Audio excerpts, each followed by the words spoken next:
Hi, class. Apologize if you hear any dog noises. I have a um, dog staying with me, so she has been crying a little bit.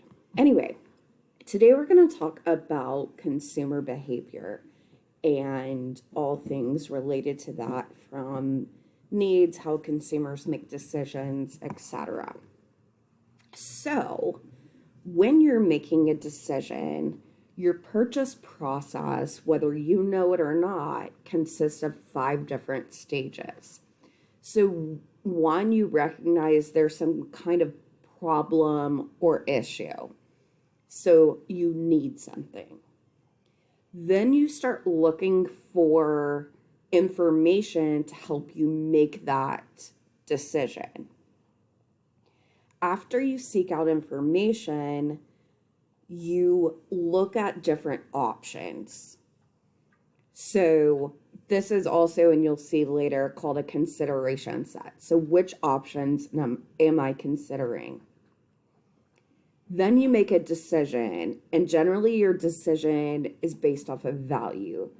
And so value, again, is when benefits outweigh the cost. And then after that purchase, you're either happy or you're not. So you evaluate, did this solve my problem? Did this meet my need? Did this help me? So with consumer behavior and the purchase decision process, the first thing is you recognize there's a need. So what is a need? So I like to say it's the difference between where you're at and where you want to be. So between your ideal situation and your actual situation. So for you, maybe you are in college because you don't have, maybe job is not the exact word, but maybe career, but you want a career. And so the difference between where you're at and where you want to be is that needs gap. And then the added value, or where you get value, is how a product or service helps you get from your actual situation to your ideal situation, which would be, why are you in school? Because I want to go from. So why are you in school is the value, and the solution, because you want to go from I don't have a job or career to I do have one. So we talked about information search briefly, but this can come from 2 different areas. So internal search, so within yourself, and then external search. So asking people around us, our friends, our family, our colleagues, public sources of information, internet, etc., any marketing information that you find. Once you assess value, or when you're assessing value, you are figuring out, what are my criteria for making this purchase? And then what different brands have these criteria that I'm looking for? And so that gives you the options you're evaluating, which are your consideration set. So your consideration set are those group of brands that you are considering. And then evaluative criteria is up to you.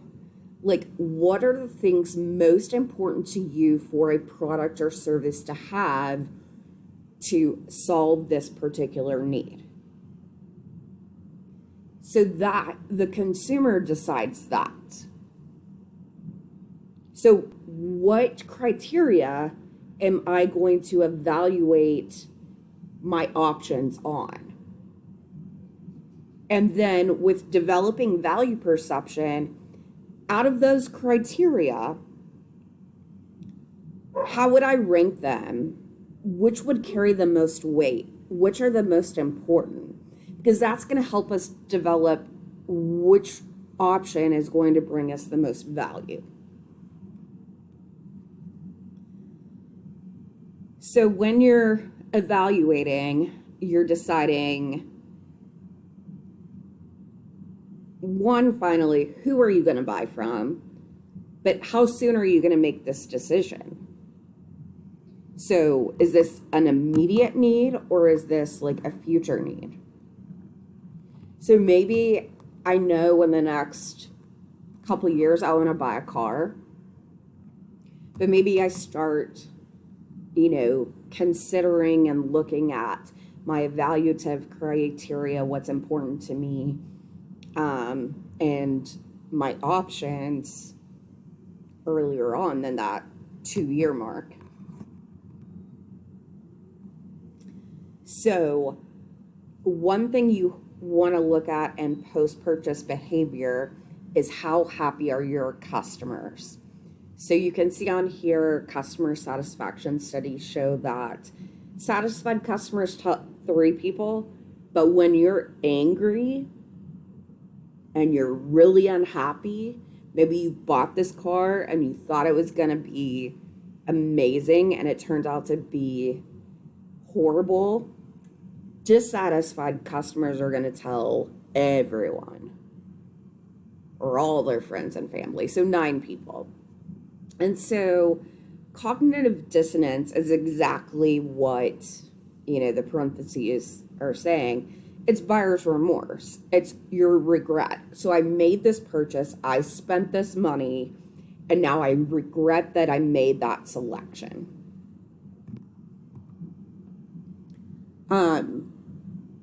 So another concept is how involved is a consumer and when.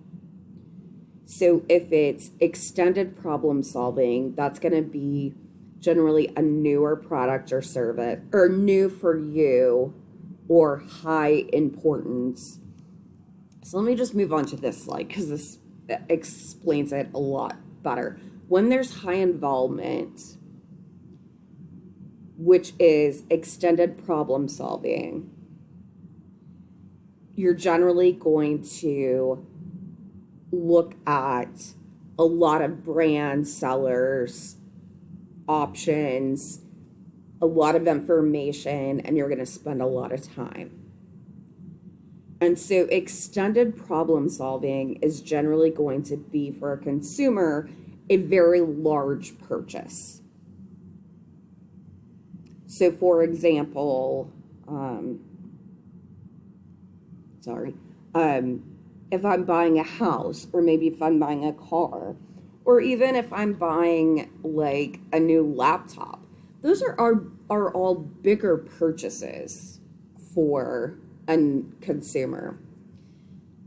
And maybe limited problem solving, you might throw maybe a laptop in that area, but maybe like a new phone or something that's,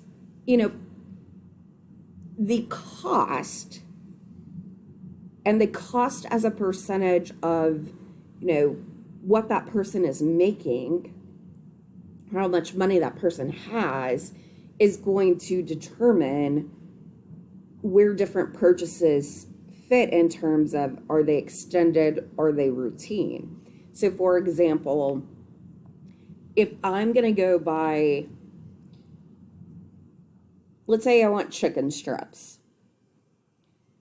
And I'm like, okay, I'm at UCO, or chicken nuggets or whatever. I know immediately nearby I could go to Chick-fil-A, I could go to McDonald's, Bricktown Brewery has some, etc.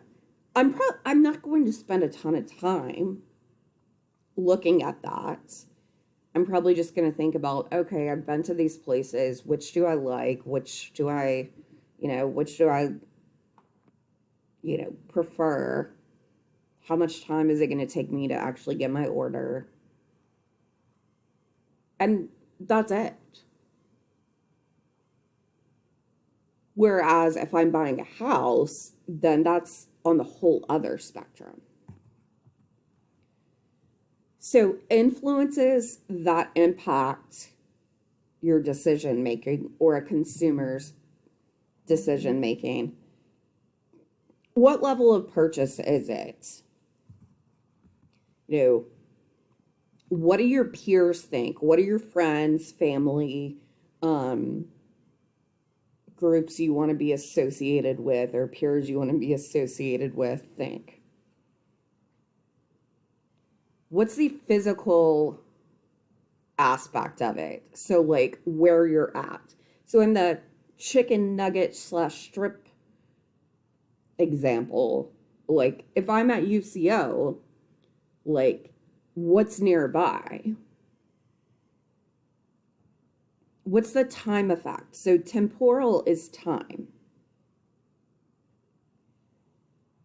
And what's going to happen afterwards?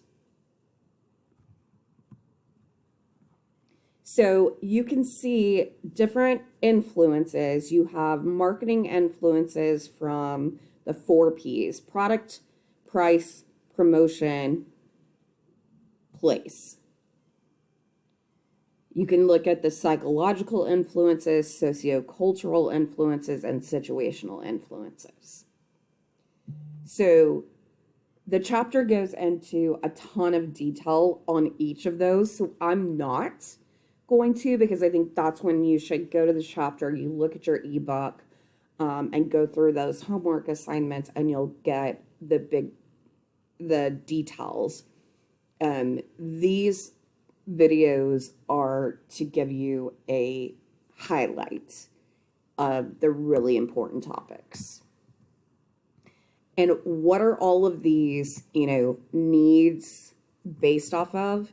You have Maslow's hierarchy of needs to where you're at.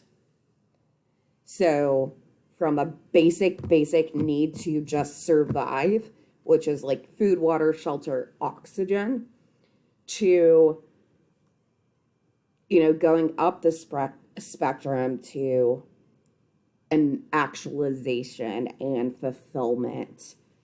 Like, this just makes me so happy in my life, so much better, and I've worked so hard towards something.